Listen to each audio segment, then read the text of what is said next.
Hallo allemaal, is een voorbeeld van hoe om de Shein-app gebruik om 60% afslag te krijgen, hoe mijn code te gebruiken. Zo je gebruikt je cellfoonnummer, je e-mailadres, druk het in.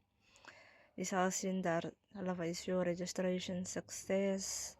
Na dit ga je naar die search button toe, je drukt B75K9 met code. Zo je gaat search voor mijn code. Als je klaar met code ingedrukt, dit zal daar een pop-up komen. Je gaat 60% afslag krijgen. Je drukt op OK. Je zal zien al die kleren is 60% afgemerkt. Je betaalt voor een t-shirt wat 250 is 45 rand. So dit is nog voor elke nieuwe user waar die Shein app voor de eerste maal gebruikt. Je krijgt 60% afslag en dit is een groot bargain.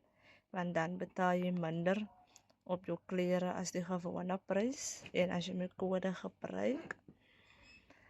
En als je klaar jouw item gezocht hebt wat je wil hê, druk je daar op die eetkaart trolley. Je drukt op die trolley.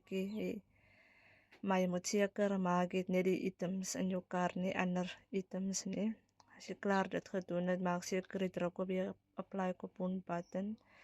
En dan druk je weer op 60% coupon. Voor je druk continue. So als je naar de betalings toe gaat, zal je zien je moet betalen voor de import charges wat hulle wil vragen. De import charges is voor de courier fee. So dan hoef je niet de courier te betalen wanneer hulle jou pakje komt deliveren nie. Die subsidies is voor die taxes. So je gaat een online betaling doen van Capitec af of whatever. Je zal zien, Shein zal voor elke dag een update sturen van die pakje. Dus hoe die pakje lijkt wanneer je die pakje ontvangt. Dank je.